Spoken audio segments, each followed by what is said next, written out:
माजी स्थायी समिती सभापती मिलिंद बांबल यांच्या दणक्याने 2 वर्षापासून तुटक्या अवस्थेत असलेल्या भूतेश्वर चौकातील मनपाच्या सार्वजनिक दवाखान्यातील दरवाजे, खिडक्या आणि रंगरंगोटीला सुरुवात। वृत्तानुसार सदर दवाखान्याची दयनीय अवस्था आहे। ही बाब मिलिंद बांबल यांच्या लक्षात येता त्यांनी आरोग्य अधिकाऱ्यांच्या कक्षाला कुलूप ठोकण्याचा इशारा करताच सदर कारवाई झाली। मिलिंद बांबल हे गौरक्षण प्रभागाचे नगरसेवक असताना प्रभागातील नागरिकांना मूलभूत सुविधा मिळाल्या पाहिजे यासाठी त्यांनी सातत्याने प्रयत्न केले। हिंदू स्मशानभूमी परिसरासह प्रभागातील गल्ली गल्लीत 48 काँक्रीटचे रस्ते केले होते। त्याचप्रमाणे प्रभागातील गोरगरीब जनतेला अत्यंत कमी दरात आरोग्य सुविधा मिळाल्या पाहिजे यासाठी भूतेश्वर चौकात महानगरपालिकेचा सार्वजनिक दवाखाना, आमसभा तसेच स्थायी समिती सभेतून सतत पाठपुरावा करून कधी अभ्यासपूर्वक तर कधी आक्रमकपणे प्रस्ताव मंजूर करून घेतला।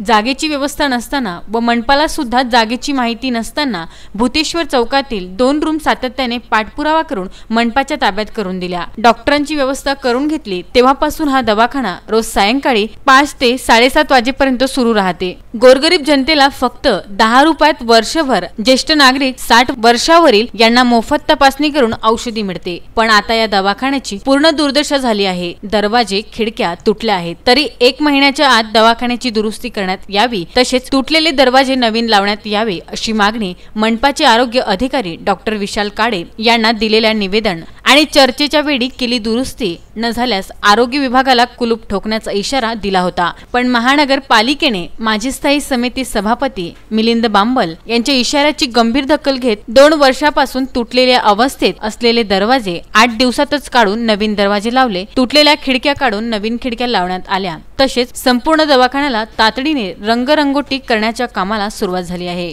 BCN news bureau, Amravati.